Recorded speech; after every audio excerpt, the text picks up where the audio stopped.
చంద్రబాబు నాయుడు గారు ముఖ్యమంత్రిగా ఉన్నప్పుడు చేసిన ఏ కార్యక్రమమైనా కూడా పిఆర్ స్టంట్స్ అండ్ పబ్లిసిటీ అయితే అట్ పీక్స్ ఉంటుంది.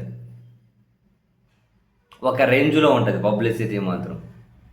ఫస్ట్‌లో తెలుగుదేశం పార్టీ పత్రికలు మాత్రం ఉన్నప్పుడైతే 95, 2000 ఆ పీరియడ్‌లో వీళ్ళు ఏం చెప్పినా కూడా అదంతా గొప్పగానే చిత్రీకరింపబడింది. కానీ ఆ తర్వాత కాలంలో ఈ పిఆర్ స్టంట్స్, పబ్లిసిటీ అన్నది జనానికి కూడా కొంచెం అర్థమవుతూ రావడం అనేది స్టార్ట్ అయింది. ఏదైనా ప్రకృతి విపత్తును డీల్ చేసినా, లేదంటే ఏదైనా ఒక కార్యక్రమాన్ని ఏదైనా సరే పబ్లిసిటీ మాత్రం బ్రహ్మాండంగా ఉంటుంది. సో ఈ క్రమంలో తాజాగా వైఎస్ఆర్ కాంగ్రెస్ పార్టీ చంద్రబాబు నాయుడు గారి మీద ఒక ట్వీట్ చేశారు. పబ్లిసిటీ పీక్, పనులు వీక్ అని. ఎవరైనా జాకీలు పెట్టి లేపకపోయినా తన జాకీలు తానే పెట్టి లేపుకుపోవడం చంద్రబాబుకు, తన జాకీలు తానే పెట్టి లేపుకోవడం అంటే ఎవరైనా జాకీలు పెట్టి లేపకపోయినా తన జాకీలు తానే పెట్టి లేపుకుపోవడం చంద్రబాబుకు అలవాటు. తుఫాన్లపై ఆయన పోరాటం కూడా అదే. ఆయన ఎంతటి ఘనపాటో కొన్ని ఉదాహరణలు చూడండి.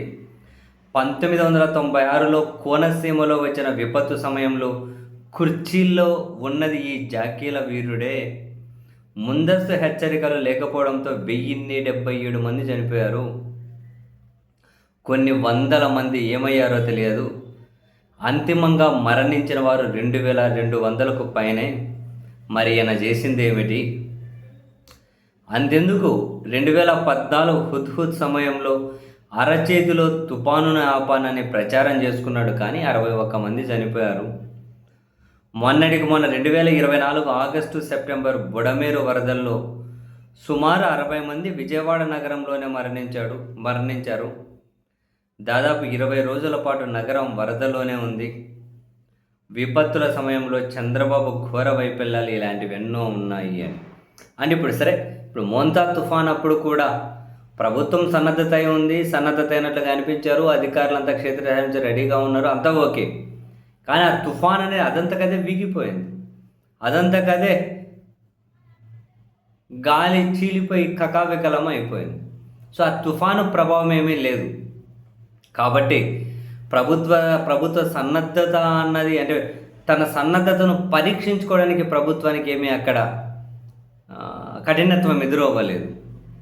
తుఫానే వీగిపోయింది. సో ఎందులో ప్రభుత్వం సన్నద్ధత ఉంది అని ప్రచారం చేసుకోవడం ఓకే. తుఫాన్ని బ్రహ్మాండంగా మనం ఆపాము అని ప్రచారం మాత్రం నాట్ కరెక్ట్. ఎందుకంటే తుఫానే వీగిపోయింది, తుఫానే బలహీన పడిపోయింది అదంతగా తీరం దాటే టైంకి. సో సరే, చంద్రబాబు గారు ఎప్పుడైనా కనుక మీడియా బ్రహ్మాండంగా మద్దతు ఉంటుంది కాబట్టి, బై డిఫాల్ట్గా సోషల్ మీడియా కూడా ఉంటారు కాబట్టి కొన్ని పిఆర్ స్టంట్స్, కొన్ని ప్రచారం హైయన్లో ఉంటుంది.